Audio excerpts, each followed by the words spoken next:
खुदावन यीशु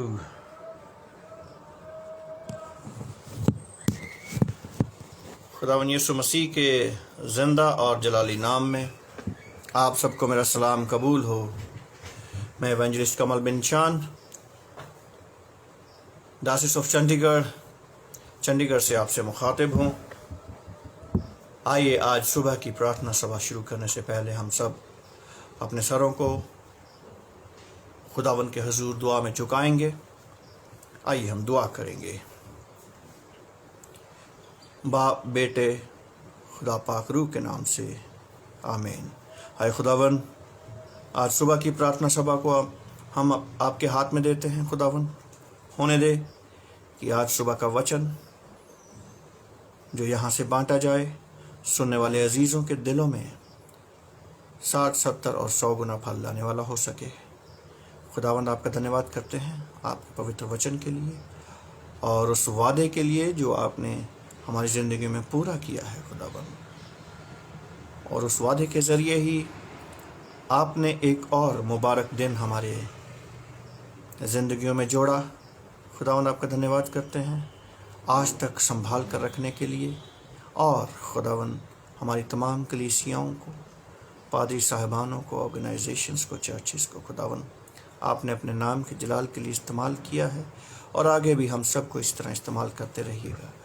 धन्यवाद करते हैं आज के वचन के लिए और खुदावंद आज की सुबह की प्रार्थना सभा को आपके पवित्र हाथों में देते हैं। ये दुआ मांगते हैं आपके प्यारे बेटे हमारे खुदावंद यीशु मसीह के नाम से, आमीन। अजीज़ों, आज का सबत का दिन आप सबको बहुत मुबारक हो। एक बार फिर हम सब खुदावंद के हजूर में उसकी हम्द व सिताइश और प्रस्तिश और ताज़ीम करने के लिए हाज़िर हैं। आइए हम खुदावंद से आज का कलाम मांगेंगे और लेक्शनरी चर्च ऑफ नॉर्थ इंडिया की लेक्शनरी के मुताबिक जो आज का हवाला खुदावंद के ज़रिए हमें दिया गया है वो है मत्ती रचित सुसमाचार, उसका 18 अध्याय 21 से 35 आयत तक। Gospel according to saint Matthew chapter 18 starting from verses 21 to 35। मैं आपके सामने पढ़ूंगा।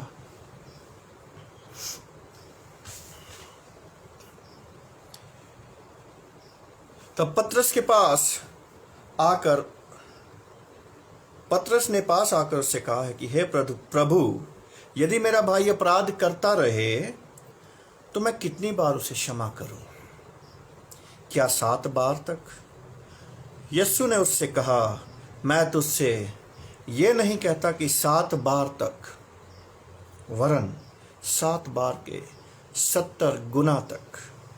इसलिए स्वर्ग का राज्य उस राज्य के समान है जिसने अपने दासों से लेखा लेना चाहा। जब वह लेखा लेने लगा तो एक जन उसके सामने लाया गया जो 10,000 तोड़े का कर्जदार था, जबकि चुकाने को उसके पास कुछ न था।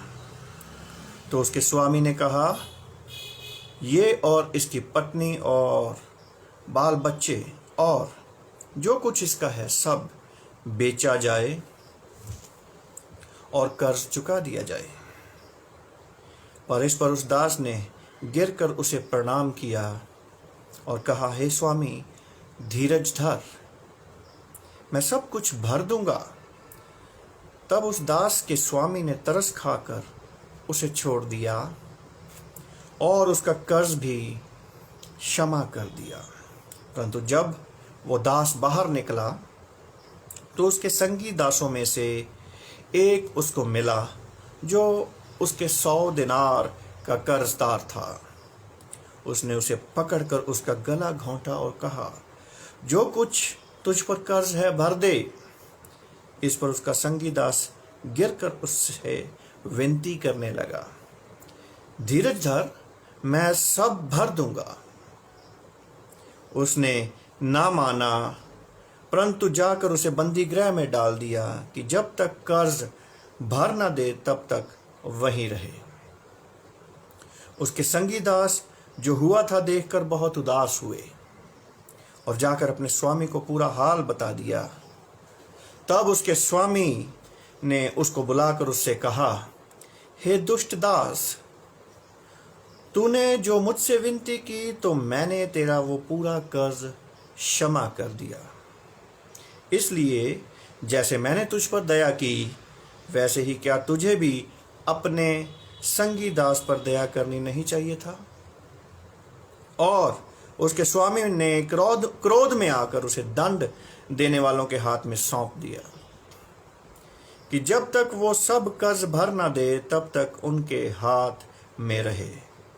इसी प्रकार यदि तुम में से हर एक अपने भाई को मन से क्षमा ना करेगा तो मेरा पिता जो स्वर्ग में है तुमसे भी वैसा ही करेगा। ये खुदावन का पवित्र वचन है। उसके वचन के पढ़े और सुने जाने को उससे आशीष हो। आमीन। अजीजो, हमारा आज का हवाला और आज का मनन का विषय जो है वो है those who refuse to forgive cannot be forgiven. वो लोग जो क्षमा नहीं करना चाहते उनको भी क्षमा नहीं मिलेगी।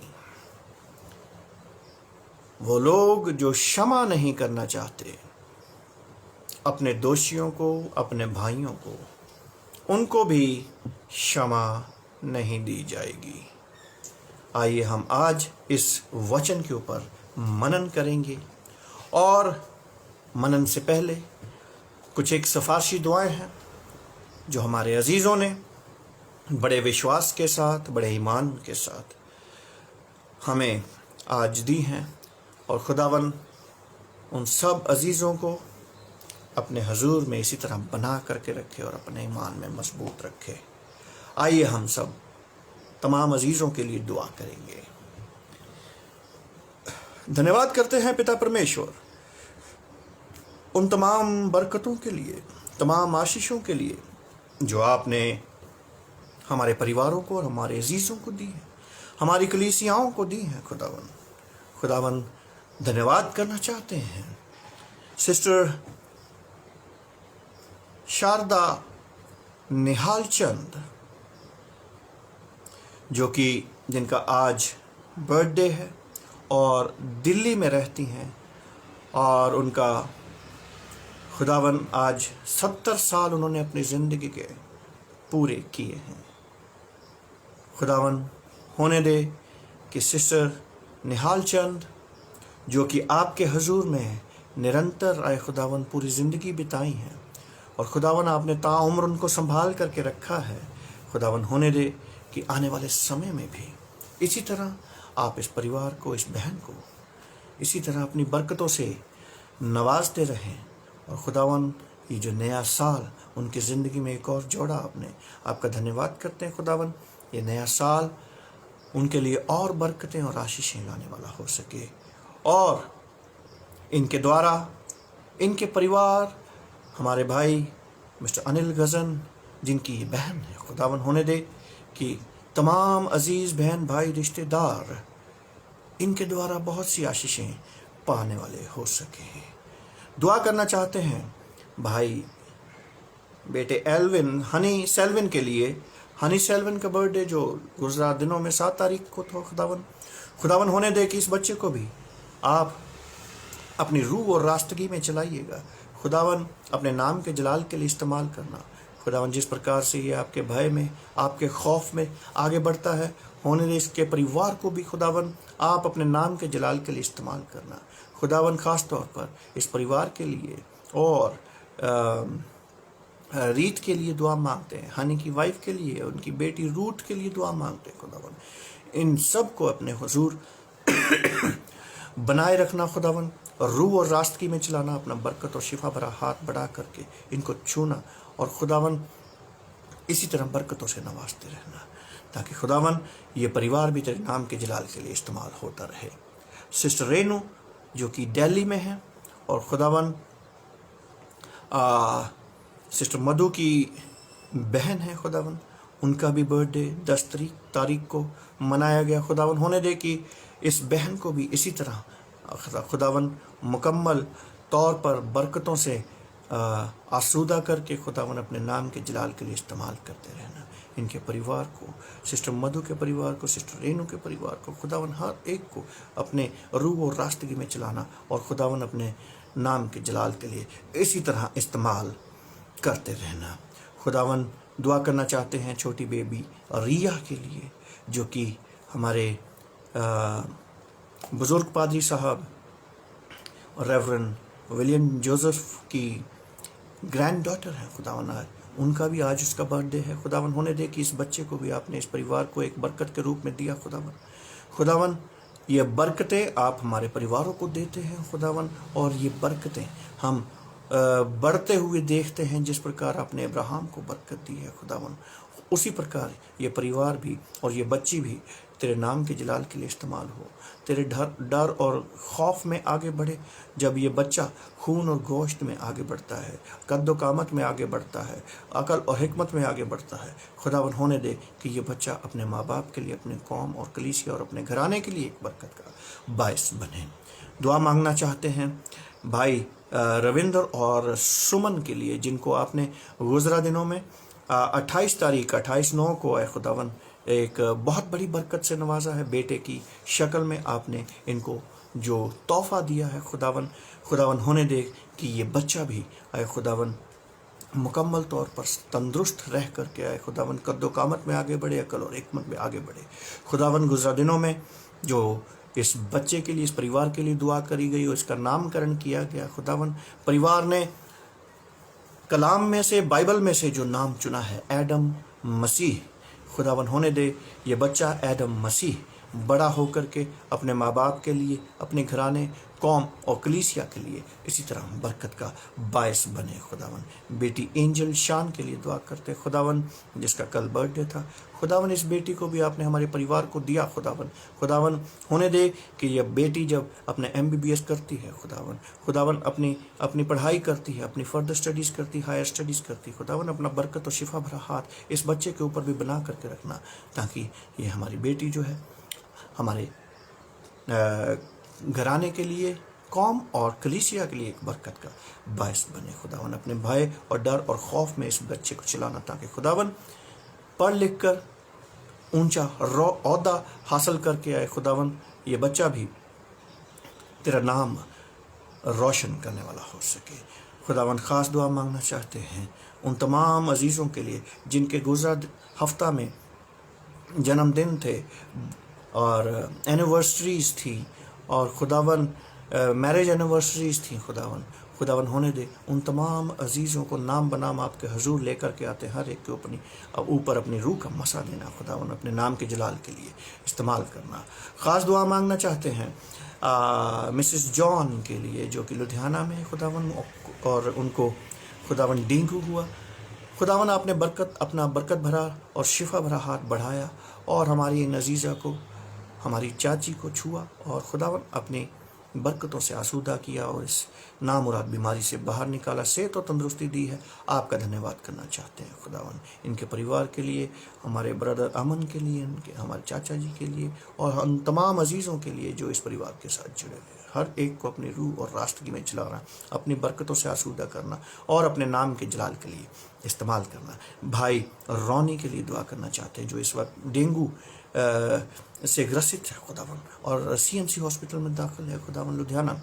खुदावन इस बच्चे को भी आपके पवित्र हाथों में देते हैं खुदावन, अपना बरकत और शिफा भरा हाथ बढ़ाना, इस बच्चे को छूना और मुकम्मल तौर से आए खुदावन इसको तंदुरुस्ती दे करके अपने नाम के जलाल के लिए इस्तेमाल करना। जब ये बच्चा आपके भवन में म्यूज़िक और क्वायर को संभालता है खुदावन, होने दे कि ये बच्चा तेरे नाम के जलाल के लिए इसी तरह इस्तेमाल होता रहे और खुदावन ये परिवार, पूरा का पूरा परिवार इसी तरह आपके नाम और आपके कलीसियाई कामों में है खुदावन, हमेशा मुत्तला रहता है खुदावन।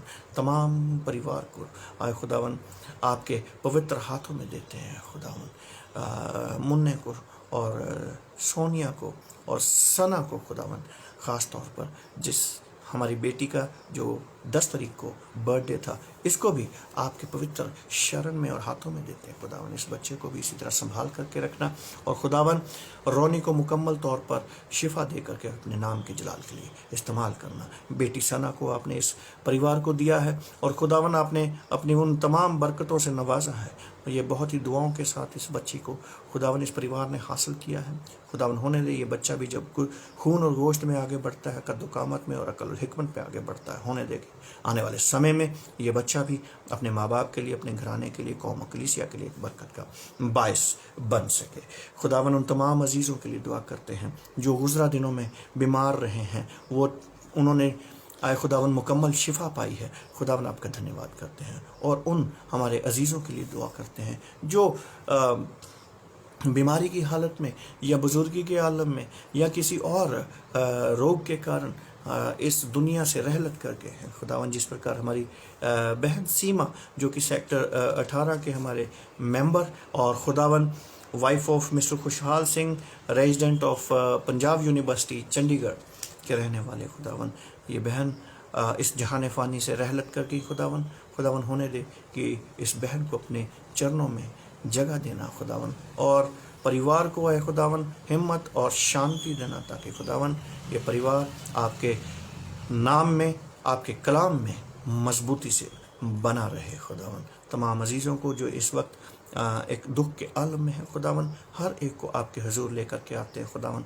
और हर एक को अपनी रूह का मसा दे करके अपने नाम के जलाल के लिए इस्तेमाल करना खुदावन। ख़ास दुआ करते हैं खुदावन सिस्टर दीप श्री मसीह के लिए, जो कि खुदावन कैंसर से ग्रसित थे, फाइनल लास्ट स्टेज कैंसर की वजह से मैक्स हॉस्पिटल में गुज़रा दिनों में इनकी डेथ हुई, और खुदावन ये इस जहान फ़ानी से रहलत कर गई और आपके चरणों में पहुंच गई, आपके गोद में है खुदावन। होने दे कि इस बहन को भी खुदावन अपने चरणों में जगह दीजिएगा खुदावन, अपनी शांति और इत्मीनान बेटे वैभव को और इनके हस्बैंड सुनील गंजू को, और खुदावन उन तमाम परिवारजनों को जो इस परिवार के साथ जुड़े, इस बहन के साथ जुड़े हुए हैं खुदावन।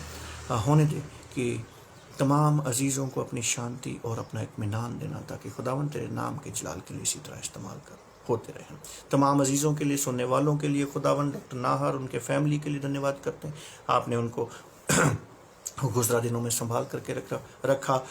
भाई विमल उनके परिवार के लिए दुआ करते हैं खुदावन, आपने अपना बरकत शिफा भरा हाथ बढ़ा करके तमाम परिवार को संभाल करके रखा।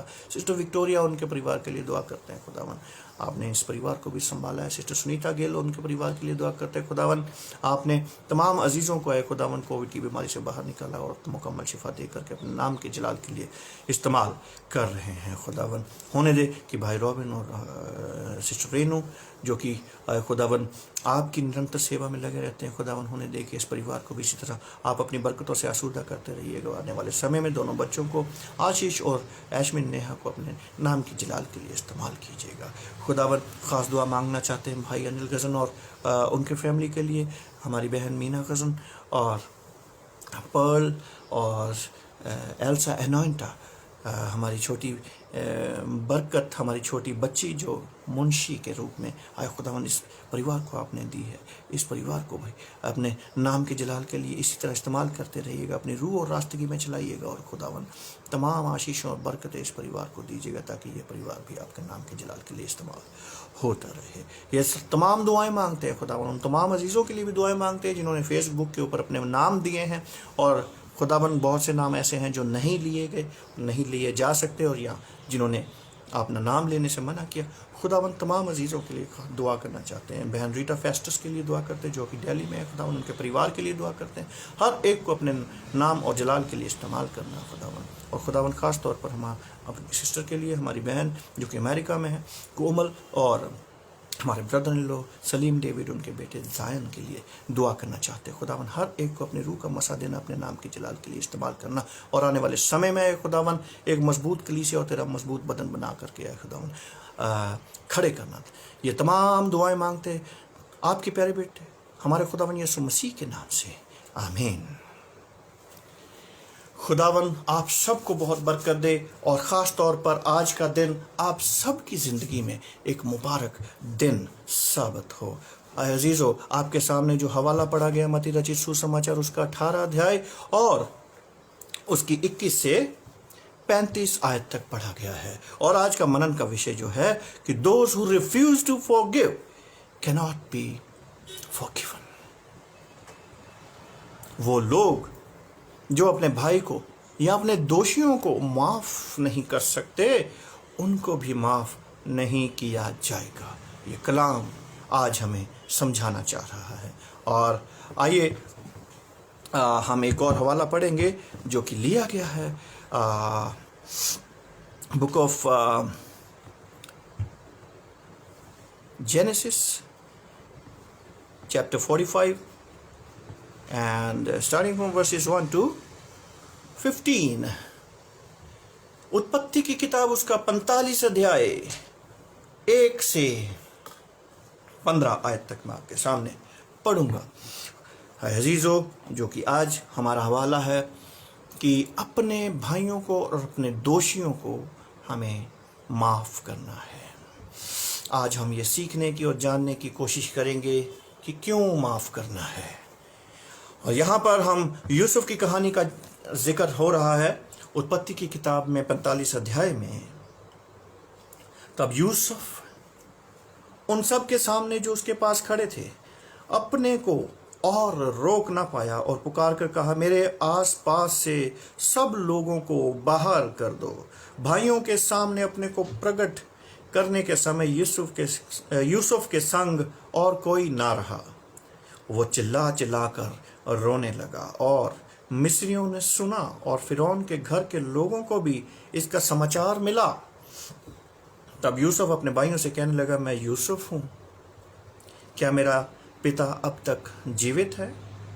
इसका उत्तर उसके भाई ने ना दे सके क्योंकि वे उसके सामने घबरा गए थे। फिर यूसुफ ने अपने भाइयों से कहा, मेरे निकट आओ। ये सुनकर वह निकट गए। फिर उसने कहा, मैं तुम्हारा भाई यूसुफ हूँ जिसको तुमने मिस्र आने वालों के हाथ बेच डाला था। अब तुम लोग मत पछताओ और तुमने जो मुझे यहाँ बेच डाला इससे उदास मत हो, क्योंकि परमेश्वर ने तुम्हारे प्राणों को बचाने के लिए मुझे तुम्हारे आगे भेजा है। क्योंकि अब 2 वर्ष से इस देश में अकाल है और अब 5 वर्ष और ऐसे ही होंगे। उनमें ना तो हल चलेगा और ना अन्न काटा जाएगा। इसलिए परमेश्वर ने मुझको तुम्हारे आगे इसीलिए भेजा कि तुम पृथ्वी पर जीवित रहो और तुम्हारे प्राणों के बचने से तुम्हारा वंश बढ़े। इस रीति से अब मुझको यहाँ पर भेजने वाले तुम नहीं, परमेश्वर ही ठहरा है। और उसी ने मुझे फिरौन का पिता सा और उसके सारे घर का स्वामी और सारे मिस्र देश का प्रभु ठहरा दिया है। अतः शीघ्र मेरे पिता के पास जाकर कहो, तेरा पुत्र यूसुफ ये कहता है कि परमेश्वर मुझे सारे मिस्र का स्वामी ठहराया है, इसलिए तू मेरे पास बिना विलंब किए चला आ। तेरा निवास गोशेन देश में होगा और तू बेटे पोतों भेड़ बकरियों गाय बैलों और अपने सब कुछ समेत मेरे निकट रहेगा। और अकाल के जो 5 वर्ष और होंगे उनमें मैं वहीं तेरा पालन पोषण करूंगा। ऐसा न हो कि तू और तेरा घराना वरन जितने तेरे हैं वो भूखे मरे। और तुम अपनी आंखों से देखते हो और मेरा भाई बिन्यामीन भी अपनी आंखों से देखता है कि जो हमसे बातें कर रहा है वो यूसुफ है।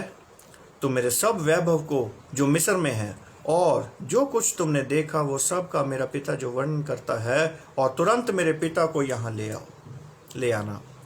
तब वह अपने भाई बिन्यामीन के गले से लिपट कर रोया और बिन्यामीन भी उसके गले से लिपट कर रोया।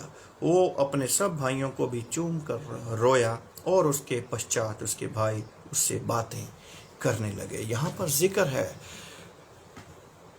किस प्रकार यूसुफ को उसके भाइयों ने, सगे भाइयों ने धोखा दिया, मारने की कोशिश करी, पहले कुएं में फेंक दिया और उसके बाद बहुत दिन तक उस कुएं में पड़ा रहा। लेकिन वहाँ से भी खुदावन ने उसको बचाया और फिर उसको उसके ही अपने भाइयों ने मिस्रियों के हाथ बेच दिया, एक दास करके, एक नौकर की हैसियत से, नौकर बना करके, बंदी बना करके मिस्रियों के हाथ बेच दिया था। जिस बच्चे को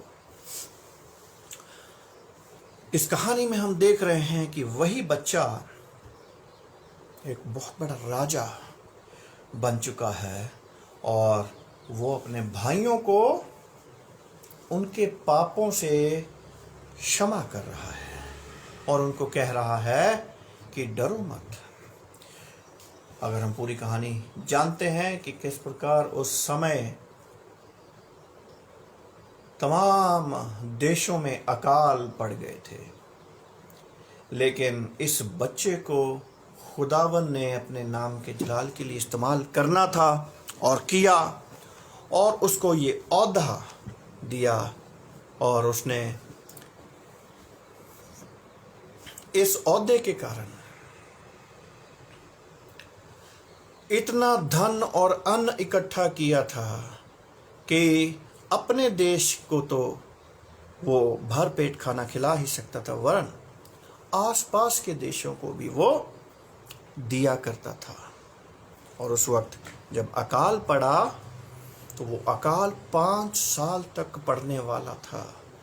तब हम देखते हैं कि यूसुफ के पिता ने उसके भाइयों को बोला कि मिस्र देश में जाओ और वहाँ पर अन्न मिल रहा है, वो लेकर के आओ, ताकि हमारे परिवारजन और हमारे लोग और हमारे देश के लोग भी बचें। और वहाँ पर हम देखते हैं कि जिस भाई को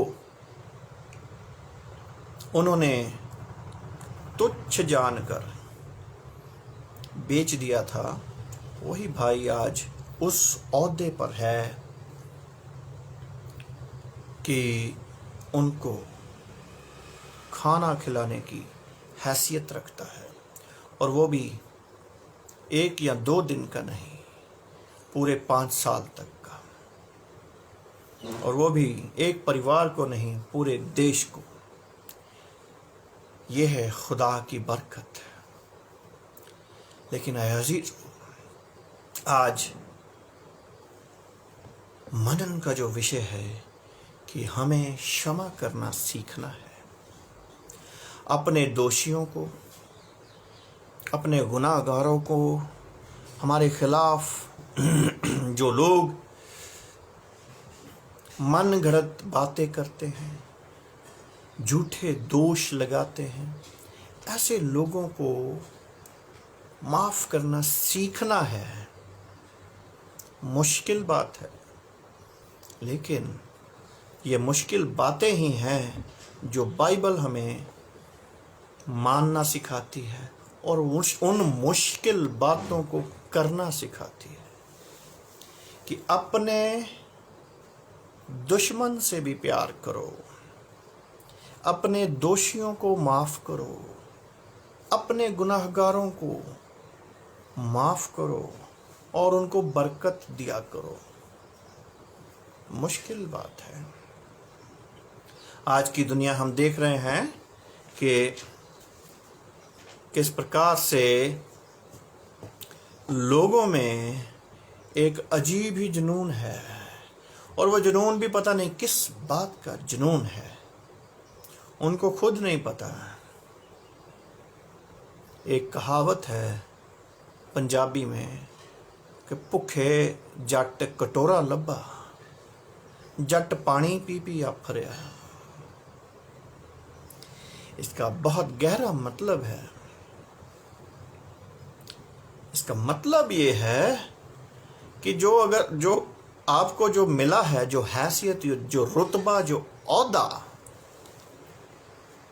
आप जो सोच रहे हैं कि मुझे पता नहीं पूरी सल्तनत या दुनिया की हुकूमत मिल गई, वो एक कटोरा है, एक छोटा कटोरा है, और उस कटोरे से ही इंसान ये समझ बैठता है कि मैंने दुनिया हासिल कर ली।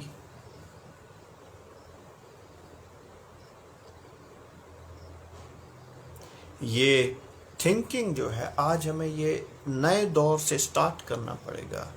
आज सुबह मेरे भाई माइकल पैट्रिक ने एक मैसेज भेजा व्हाट्सएप पे, मुझे बड़ा अच्छा मैसेज लगा और मैंने उसको सरमन में शामिल करने के लिए सोचा। और बड़ा अच्छा मैसेज है कि a small dot can stop a big sentence but few more dots can give continuity. A small dot can stop a big sentence but few more dots can give continuity. Amazing but true. Every ending can be a new beginning. एक छोटा सा बिंदु लगा देने से बहुत बड़ा sentence जब हम कोई बनाते हैं, वो सेंटेंस वहाँ पर रुक जाता है। लेकिन जब हम कुछ और बिंदु लगा देते हैं, 3-4 बिंदु, तो उसका मतलब होता है कि ये सेंटेंस अभी और चलेगा। Few more dots can give the continuity. हमें अपनी ज़िंदगी में ये नहीं समझ लेना है कि बस आज यहीं पर फुल स्टॉप है, मैंने हासिल कर लिया है। जहाँ पर ये बात आ गई कि मैंने पा लिया या मैंने हासिल कर लिया, वहाँ पर ख़त्म है। वहाँ पर there is no target, there is no मंजिल। कोई आपकी मंजिल नहीं है और फिर कोई रास्ता भी नहीं होगा। आज हम बहुत से लोग और प्रीचर्स और हमारी कलीसियाएं आज इसी बात में गुम हैं कि जाना किधर है, करना क्या है। एक कटोरा लेकर के ही, कटोरा अगर हमें मिल गया तो उसी में हम पानी पी पी के आफरी जाने आ, पानी नाल ही रजी जाने आ, क्योंकि यहाँ पर आपने फुल स्टॉप लगा दिया है। इस फुल स्टॉप को डॉट्स में बदलिए, कंटिन्यूशन में लेकर के आइए, अपनी लाइफ को कंटिन्यू कीजिए। आपने अगर किसी के खिलाफ अपने मन में कोई द्वेष, को गुस्सा पाल रखा है, वहाँ पर जो फुल स्टॉप आपने लगा दिया है आज और इसी वक्त, वहाँ पर 3-4 बिंदु और लगाइए और उस डॉटेड लाइन को बढ़ाइए ताकि वो ज़िंदगी दोबारा से शुरू हो। आपके रिश्ते जो आपने फुल स्टॉप लगा करके, फुल स्टॉप का मतलब है कि वो ईगो है, ईगो है, घमंड है, मैं है, मैं को अपने में से ख़त्म करना पड़ेगा, अपनी खुदी को भुलाना पड़ेगा और माफ़ करना पड़ेगा। उस फुल स्टॉप को फॉरगिवनेस में बदलना पड़ेगा। एक और बिंदु फॉरगिवनेस का लगाना पड़ेगा, एक और डॉट फॉरगिवनेस का, मुआफ़ी का लगाना पड़ेगा, तो ज़िंदगी आगे बढ़ेगी। आपके रिलेशनशिप्स, आपके रिश्तेदारों के साथ संबंध, आपकी कलीसियाओं में आपके संबंध, आपके यारों दोस्तों के साथ आपके संबंध, आपके बहन भाइयों के आपस के झगड़े, तनाव, खींचातानी, उनको कंटिन्यूशन देने की ज़रूरत है। और वो कंटिन्यूशन फॉरगिवनेस से आती है, मुआफ़ी से आती है। आपको खुद आगे बढ़ना पड़ेगा, मुआफ़ करना पड़ेगा, अपने मन में नहीं। May be you can call them.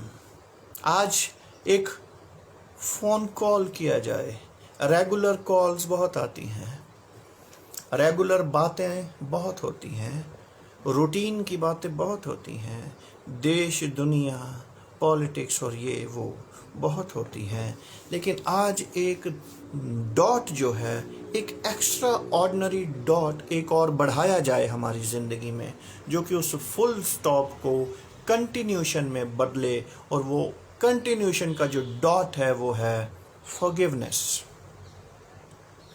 Forgiveness का डॉट अपनी जेलसी को, अपनी ईगो को आज सिर्फ 5 या 10 मिनट के लिए, मैं जानता हूं ये ईगो पूरी उम्र चलती है, जिंदगियां भर चलती है और परिवारों को तबाह करती है। आज हम देख रहे हैं बहुत से परिवार ईगो में नष्ट हो रहे हैं। बहुत से रिश्ते, पति पत्नियों के रिश्ते, फैमिलीज के रिश्ते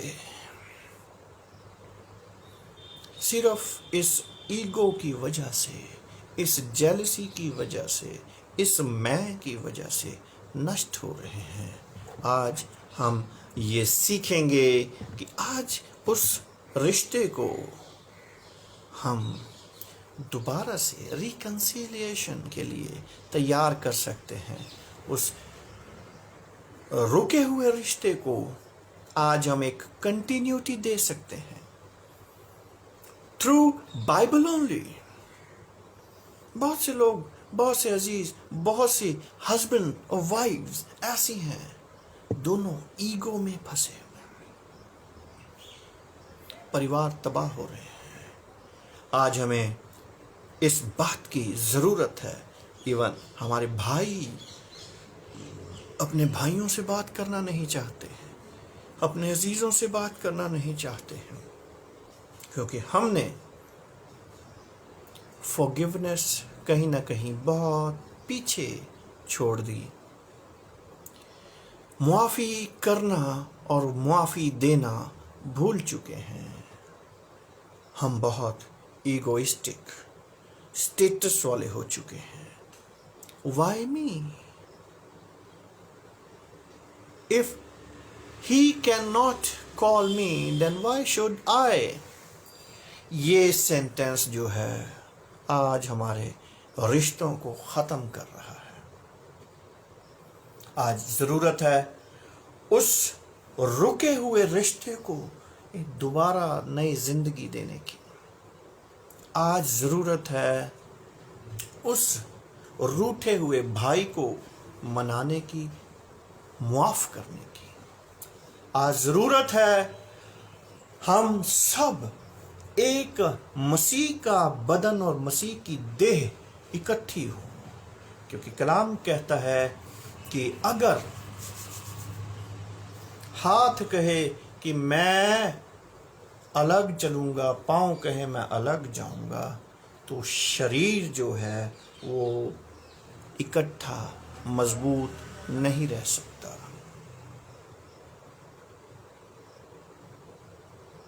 आज हम सब परिवार के रूप में, मसीह में हम सब भाई बहन हैं और मसीह में हम सब एक मजबूत परिवार हैं।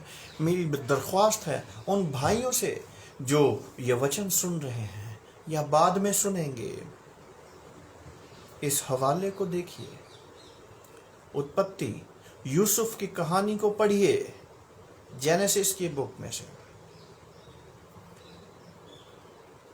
उसको, उस भाई को उसके सगे भाइयों ने मरने तक के लिए छोड़ा, और यहाँ तक कि ये ख़त्म हो जाए, मर जाए, और अपनी ज़िंदगी से दूर करने के लिए उसको बेच तक दिया। लेकिन वही भाई यूसुफ आज जब एक राजा है और उन भाइयों को माफ़ कर रहा है। उसने अपने दरबार में से सब लोगों को बाहर कर दिया कि सब बाहर चले जाओ, सिर्फ मैं अपने भाइयों से मिलना चाहता हूँ। और उन सब भाइयों को मिल करके वो रोया। अजीजों, आज अगर हमारे मन में कुछ द्वेष, जेलसी, गुस्सा या कोई ऐसी बात है भाई भाई में, बहन भाई में, माँ बाप में, पति पत्नी में, दोस्तों में अगर कुछ ऐसा आज के दिन आपके मन में है तो कलाम कहता है कि मेरी वेदी के पास आने से पहले ये जांच ले कि अगर तेरा भाई तुझसे नाराज है या कोई तेरा अजीज तुझसे नाराज है, तुझसे तेरी पत्नी नाराज है, तेरा पति नाराज है, तेरा बाप नाराज है, माँ नाराज है, तो तेरी भेंट स्वीकार नहीं होगी। बेहतर है कि पहले तू जा और उस रूठे हुए अजीज को मना। दुआएं करने का कोई फायदा नहीं, ये एक ढोंग हो जाएगा, एक ढोंग हो जाता है। खुदा जानता है, खुदा बंद बंद और गुदे गुदे को जानता है, हमारे मनों को जांचने वाला है, हमारे ख्यालों को पढ़ लेता है। हम खुदा के सामने डिप्लोमेसी नहीं कर सकते कि खुदा के सामने तो पाक और पवित्र, और जैसे खुदा से मुड़े तो लड़ाई झगड़ा, गुस्सा, जेलसी, क्योंकि एक ही चश्मे से दो धाराएं नहीं बहती, मीठे की या नमकीन की। मीठा या खारा पानी जो है एक ही चश्मे से नहीं निकल सकता। अगर मीठा निकला तो मीठा ही होगा, अगर खारा है तो खारा ही होगा। आज हम एक चश्मे से दो दो धाराएं बहाने की या कोशिश करते हैं कि खुदा के सामने तो मैं बहुत पवित्र हूँ, मैं इधर भी जाता उधर भी जाता, इसको भी मानता उसको भी मानता, इसकी भी सेवा करता, इधर भी मत्थे टेकता, लेकिन घर में तेरा भाई, तेरी माँ, तेरा बाप, तेरी बीवी, तेरा शौहर नाराज बैठा है।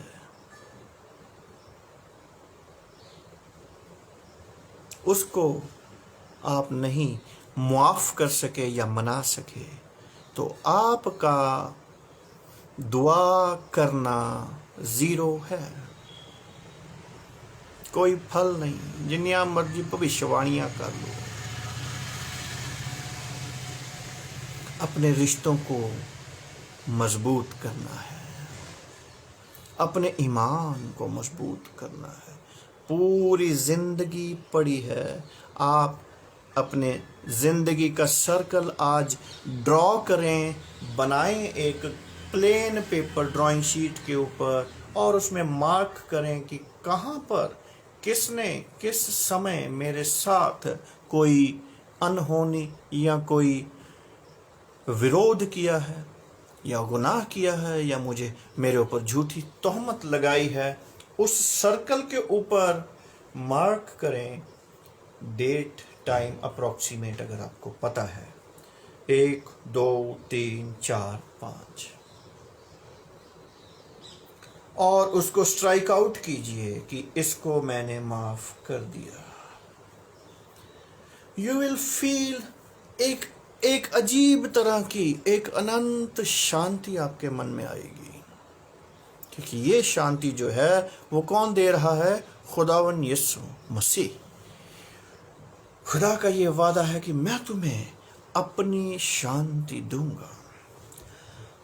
आज हमारे चिंताओं का कारण ही ये है कि हम सबको याद रख के बैठे हैं, उसने मेरे खिलाफ ये कहा था। सोते जागते, बात करते, डिस्कशन करते, ये बातें हमारे मन में रहती हैं और यही कारण है कि हम चिंतित रहते हैं, टेंशन में रहते हैं, यहाँ तक कि गोलियां दवाइयाँ खानी पड़ जाती हैं। मेरे अजीजों, सिर्फ एक गोली खा लो फॉरगिवनेस की। आज एक गोली खाओ फॉरगिवनेस की। कोशिश कीजिए आज से ये मेडिकेशन और मेडिटेशन शुरू कीजिए, माफ करने की आदत डालें। हम भी, मैं आपके साथ, मैं भी एक इंसान हूं, हम सब मिलकर आए एक खुदा का, मसीह का मजबूत बदन बनते हैं। लेकिन जब इस बदन को मजबूती के साथ शैतान के साथ लड़ाई करने की ज़रूरत होगी, तो उस बदन में कोई मेरा अजीज शुगर से ग्रसित होगा, कोई बीपी से ग्रसित होगा, किसी को सांस चढ़ जाएगा, तो वो शरीर मजबूत कैसे रहेगा? मसीह का मजबूत बदन होने के लिए आपको मसीह जैसा बनना पड़ेगा।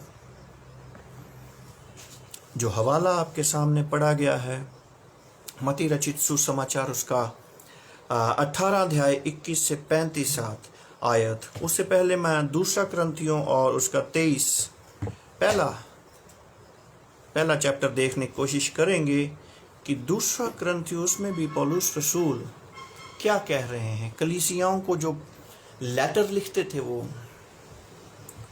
तो क्रंथियों के नाम जो पत्र लिखा है, उसमें क्या लिखा है? First chapter, 2 Corinthians chapter 1 starting from verse 23 to 2nd chapter verse 11। मैं परमेश्वर को गवाह करके कहता हूं कि मैं अब तक कुरिन्थिस में इसलिए नहीं आया कि मुझे तुम पर तरस आता था। ये नहीं कि हम विश्वास के विषय में तुम पर प्रभुता जताना चाहते हैं, परंतु तुम्हारे आनंद में सहायक हैं, क्योंकि तुम विश्वास ही से स्थिर हो। मैंने अपने मन में यही ठान लिया था कि फिर तुम्हारे पास उदास करने ना आऊं, क्योंकि यदि मैं तुम्हें उदास करूं तो मुझे आनंद देने वाला कौन होगा? केवल वही जिसको मैंने उदास किया है। मेरे अजीजों, अगर मेरे भाई, मेरी कलीसिया, मेरे कौम, मेरे सुनने वाले, मेरे चर्च उदास हैं, तो हम एक दूसरे को मिलकर कौन सी खुशी दे सकते हैं? नहीं। अगर आप खुश हैं तो दूसरों को खुश करेंगे, खुशी की बातें करेंगे। लेकिन अगर आप खुद उदास हैं तो दूसरों को क्या खुशी दे सकते हैं? और मैंने यही बातें तुम्हें इसलिए लिखी कि कहीं ऐसा ना हो कि मेरे आने पर जिससे मुझे आनंद मिलना चाहिए मैं उनसे उदास हूं। कहीं ऐसा ना हो कि आप अपनी ईगो में ही फंसे हुए हैं, आप अपने गुस्से में, द्वेष में ही फंसे हुए हैं। मैं इन्हू माफ नहीं करना, इसने मेरे खिलाफ ये बोला था, मैंने अपनी बीवी को माफ नहीं करना, इसने मेरे माँ बाप को ऐसे कहा था या मुझे ऐसे कहा था, या मैंने अपने पति को माफ नहीं करना। आज समय है, बहुत बड़ा ये दौर चल रहा है। और अक्सर हम जब बात करते हैं आज की इस महामारी कोरोना के लिए, तो अक्सर जो उसका कोरोना का निचोड़ निकलता है वो यही निकलता है कि कोरोना ने महामारी या दुख तो दिए, लेकिन उसके साथ साथ और बहुत सी सच्चाइयों से हमें आगाह करा दिया, असली चेहरे दिखा दिए। जो चेहरा जैसा था, हम सब मुखौटे लगा करके घूम रहे थे, आज कोरोना ने वो सब चेहरे रिवील कर दिए हैं। आज हम सब इस बात से चिंतित रहते हैं, मन में चिंता इतनी है कि आज मेरा भाई, मेरा अजीज, मेरा रिश्तेदार या मेरा कोई फैमिली मेंबर ऐसा बीमार तो नहीं हो जाएगा या हो गया। और आज हम देखते हैं कि असल में जो हमारे साथ, हमारे संगी साथी, हमारे अजीज, हमारे भाई जो असल में हमारे साथ थे, वो आज हमारे साथ खड़े हैं या नहीं खड़े हैं। असली चेहरे, दुख सुख में असली चेहरे सामने आए हैं। और मैं उन तमाम लोगों से भी ये गुजारिश करना चाहता हूँ कि आज भी आपके मन में अगर किसी अजीज़ के प्रति, अपने बहन भाई रिश्तेदार के प्रति कुछ गुस्सा है, इसको फॉरगिव, उसको माफ़ करना है और आज और इसी वक्त करना है। और एक स्टेप और आगे जाना है, फुल स्टॉप नहीं लगाइएगा, एक और डॉट आगे लगाइएगा, फॉरगिवनेस का डॉट, और कॉल कीजिएगा। Give him a call, give her a call, एक फोन लगाइएगा और उस रुके हुए रिश्ते को एक कंटिन्यूटी दीजिएगा, उसको कंटिन्यूशन में लेकर के आने की कोशिश कीजिएगा। मत्ती रचित सुसमाचार हवाला आपके सामने पढ़ा गया 18 आयत और उसका 18 चैप्टर, उसकी 21 से 35 आयत, जो ये कहानी का जिक्र है। खुदावन यीशु मसीह ने एक कहानी सुनाई और पतरस ने, खुदावन का अजीज डिसाइपल, चेला पतरस, वो खुदावन से पूछ रहा है कि आए मेरे उस्ताद, आए प्रभु, आए रब्बी, अगर मेरा भाई अपराध करता है, मेरा भाई अपराध मेरे खिलाफ करता रहे, तो मैं कितनी बार उसको माफ करूं? 1 बार कर दिया, 2 बार कर दिया, 3 बार कर दिया, क्या 7 बार माफ करूं? तो खुदावन का ये जवाब क्या है कि मैं तुझसे ये नहीं कहता कि 7 बार, वरन 7 बार के 70 गुना तक। अब 7 into 7 कर लीजिएगा, 7 बार के 70 गुना। क्या आपने अपने खिलाफ किए हुए किसी भाई को, किसी अजीज को 1 बार या 2 बार या 10 बार तक माफ कर चुके हैं? लेकिन यहां पर खुदावन यीशु मसीह कह रहे हैं कि 7 into 70 गिन लीजिएगा, और अगर आपने इतनी बार माफ कर दिया है उसको, फिर आप कह सकते हैं कि अब बहुत हो गया, अब नहीं करूंगा मैं। 7 के 70 बार का कहने का मतलब ये है कि उसके खिलाफ कभी भी कुछ नहीं कहना है, जब भी वो गुनाह करे माफ ही करना है। जब भी आपके खिलाफ आपका भाई कुछ बुरी बात बोले, उसको माफ ही करना है, हमेशा ही माफ करना है। एक दृष्टांत, एक स्टोरी यहां पर खुदावन ने सुनाई कि किस प्रकार से एक जो इंसान था, उसने अपने राजा के कितने 10,000 तोड़े देने थे। 10,000 तोड़े उस वक्त लाखों की ये करेंसी होती होगी, तोड़े सोने के होते थे, और उसके पास देने के लिए कुछ भी नहीं था। यहां पर खुदावन यीशु मसीह आपको बताना चाह रहे हैं, और बड़ी इसमें चैलेंज भी है और बहुत सख्त भी है, डिफ़िकल्ट भी है, मुश्किल भी है, लेकिन पूरा करना है। क्या कह रहे हैं खुदावन यीशु मसीह कि 10,000 तोड़े देने थे, लेकिन उसके पास देने के लिए कुछ नहीं था, लेकिन वो रोया, गिड़गिड़ाया कि मुझे बंदी गृह में मत डाल, मेरे घर बार को मत बेच। उसने कहा, हुक्म दे दिया कि इसके परिवार को बेच दो, बच्चों को भी बेच दो, बीवी को भी बेच दो, घर बार को बेच दो, जितना पैसा मिले उससे जो बकाया है वो पूरा किया जाए। लेकिन उसने उससे विनती करी कि हे स्वामी, धीरज धर, मैं सब कुछ भर दूंगा। तब उस दास के स्वामी ने तरस खाकर, उसके मालिक ने उसके ऊपर तरस खाया, उसको सारा कर्ज माफ कर दिया। लेकिन वही दास जब अपना कर्जा माफ करवा करके बाहर जा रहा है, तो बाहर ही उसको उसका दास मिल गया। उसके अंडर काम करने वाला मिल गया, जिसने उसके कितने देने थे? 100 दिनार देने थे। उसने 10,000 तोड़े देने थे, उसने 100 दिनार देने थे। 10,000 माफ करवा के 100 दिनार देने थे, उसने उसको गले से पकड़ लिया। गुस्सा आ गया, अभी मेरा पैसा वापस कर। और उसने भी उसके दास ने भी उससे विनती की कि मैं दे दूंगा, मुझे माफ कर दे। लेकिन उसने उसके ऊपर तरस न खाया और उसने ना माना, परंतु जाकर उसे बंदी गृह में डाल दिया कि जब तक कर्ज ना भर दे तब तक वो वहीं रहे। लेकिन जब यही बात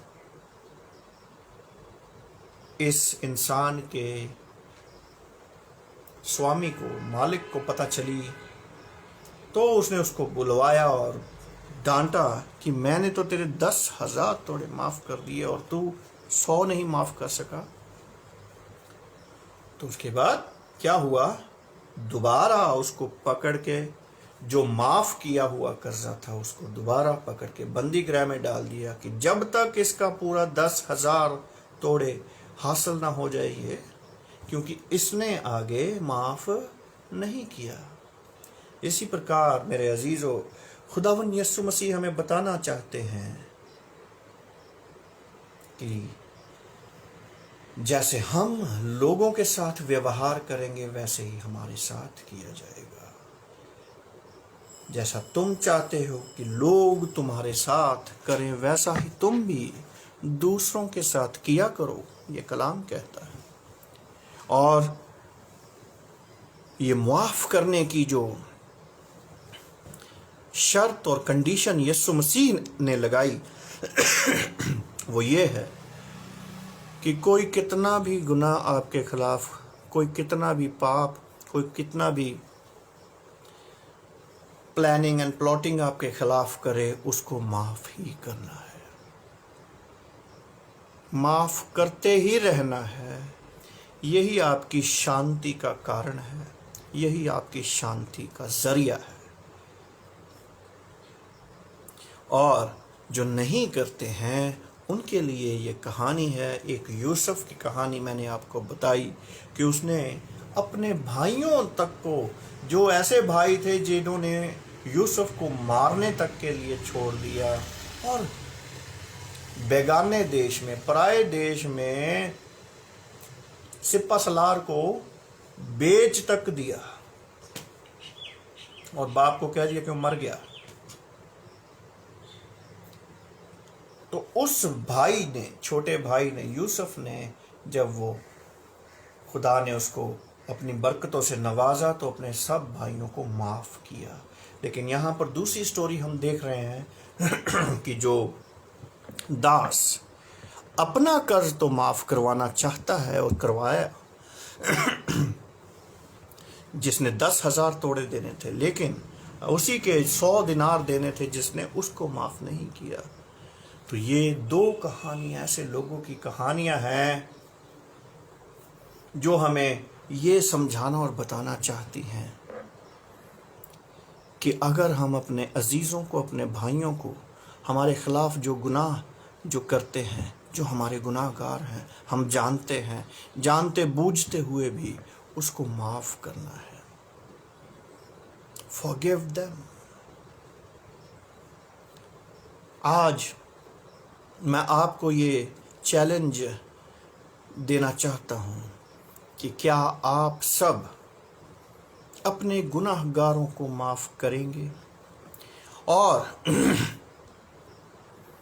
उसी प्रकार एक पेज ले लीजिए, उसके ऊपर 2-4 लिख लीजिए, be practical, being practical, being human, being खुदा के बेटे बेटियां। जो नाम आप लिखें उनको कॉल करें या उनके साथ अपने रिलेशन को मजबूत करें, उनको माफ़ करें, ख़त्म करो। ओके, आई फॉरगिव, ख़त्म, आगे बढ़ें। उस रुकी हुई लाइन को एक रफ्तार दें, एक नई बिगनिंग, नया स्टार्ट दें, because every ending has a new beginning. नहीं तो खुदावन यीशु मसीह क्या कह रहे हैं कि अगर आप अपने गुनाहगारों को माफ़ नहीं कर सकते तो तुम्हें भी माफ़ नहीं किया जाएगा। आज का जो मनन का विषय है वो यही है कि those who refuse to forgive cannot be forgiven.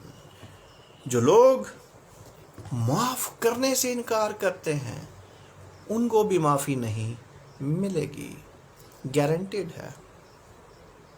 आज मेरे अजीज़ों, मेरे बहन, मेरे भाइयों, हम अपने खिलाफ़ किए हुए जितने भी लोग जिन्होंने हमारे खिलाफ़ कुछ भी किया है, गुस्सा है, द्वेष है, ईगो है, उनको माफ़ करना है। ये आज का वचन हमारी ज़िंदगी में खुदावन ने हमें दिया। और नहीं तो मत्ती रचित सुसमाचार 18 अध्याय उसकी 35 आयत में खुदावन यीशु मसीह क्या फरमा रहे हैं कि इसी प्रकार यदि तुम में से हर एक अपने भाई को मन से क्षमा ना करेगा तो मेरा पिता जो स्वर्ग में है तुमसे भी वैसा ही करेगा। Are you ready? Are you ready, my brothers and sisters? आज हमें मन से क्षमा करना है, झूठी मूठी नहीं कि आज हमने एक सरमन सुना, पादरी साहब ने बोला चलो कॉल करते हैं किसी को।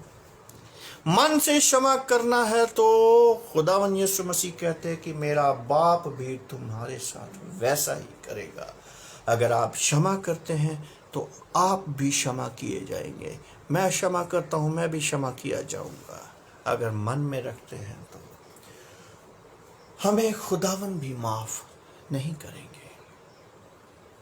चुनना आपको है। The choice is yours. आज अपने गुनाह माफ करवाने हैं या वो रखने हैं गुनाह जिन्होंने हमारे खिलाफ गुनाह किया, उसको पकड़ के रखना है कि मैंने नहीं करना माफ। तो मेरे अजीज़ों, हमें हमारी जो प्रायोरिटी है वो ये है कि हम खुद मुआफ़ी पाएं, हम खुद अपने गुनाहों को माफ़ करवाएं। और उसका तरीका और ज़रिया खुदावन यीशु मसीह ने बताया है कि आप अपने गुनाहगारों को माफ़ करें। और जब हम लॉर्ड्स प्रेयर, दुआए रब्बानी बोलते भी हैं तो उसमें भी खुदावन यीशु मसीह ने हमें सिखाया है कि जिस प्रकार हम अपने गुनाहगारों को माफ़ करते हैं तो भी हमें माफ़ कर। तो क्या हम इस प्रकार से अपने गुनाहगारों को माफ़ कर रहे हैं कि हमें भी हमारा बाप माफ़ करे? आज हम यही मनन और यही वचन आपके जीवन में देना चाहते हैं कि माफ़ करना सीखना पड़ेगा। यहाँ पर खुदावन यीशु मसीह ने जब अपने चेलों को जो प्रार्थना सिखाई वो उसमें भी इस बात का जिक्र किया है कि जिस प्रकार हमारे गुनाह माफ़ कर, क्योंकि जिस प्रकार हम अपने गुनाहगारों को माफ़ कर तू भी हमारे गुनाह माफ़ कर। तो मेरे अजीज़ों, मेरे और आपके लिए अहम बात, प्रायोरिटी क्या है कि मेरे गुनाह, आपके गुनाह माफ़ हो। तो उन गुनाहों को माफ़ कराने के लिए हमें ये छोटे मोटे किसने क्या बोला, किसने मेरे को क्या बोला, वो माफ़ कर, उनको माफ़ कीजिएगा। यहाँ तक कि अगर किसी ने आपका कत्ल करने तक की भी कोशिश की है उसको भी माफ़ करना है। तब हमारे गुनाह माफ़ होंगे, हमारा बाप हमारे गुनाहों को माफ़ करेगा और हम उस अबदी जीवन को हासिल करेंगे। खुदावन आप सबको बहुत बरकत दे। सुनने वाले अजीज़ों को, तमाम कलीसियाओं को, पादरी साहबानों को और तमाम सुनने वाले अजीज़ों को मैं ये आशीष और बरकत देना चाहता हूँ कि ये मुआफ़ी का बीज आज आपके मन में बोया जाए, ताकि हम सब एक दूसरे को माफ़ करके खुदावन का एक मजबूत बदन बन सके। खुदावन आप सबको बहुत बहुत बरकत दे। आइए हम दुआ करेंगे। धन्यवाद करते हैं पिता परमेश्वर आज के इस सुंदर वचन के लिए। खुदावन आपने हमें ये वचन दिया और अपने जैसे बनना सिखाया है। खुदावन आपने भी अंतिम क्षण तक खुदावन क्रूस के ऊपर तक भी जब खुदावन आपको लोग लान तान कर रहे थे, तब भी खुदावन आपने ये वचन हमें सिखाने की कोशिश करी कि ये कहा कि आए बाप इन्हें माफ कर, क्योंकि ये नहीं जानते कि ये क्या करते हैं। आज हम भी अपने गुनाहगारों को, हमारे दोषियों को माफ करना सीखना चाह रहे हैं। आज के दिन हम उन सब अजीज़ों को जो हमारे खिलाफ गुनाह करते हैं या किए हैं, उन सब को माफ़ करते हैं। खुदावन इस वचन के लिए, इस वादे के लिए धन्यवाद देना चाहते हैं कि खुदावन जब हम अपने गुनाहगारों को माफ़ कर देते हैं तो हमारा बाप जो आसमान पर है वो हमारे गुनाहों को भी माफ़ करता है। धन्यवाद देना चाहते हैं, शुक्रिया करना चाहते हैं खुदावन आपका, आपने हमारे गुनाहों को माफ़ किया है और कई पुश्त पीछे फेंक दिया है और मुड़कर उन गुनाहों को नहीं देखता है।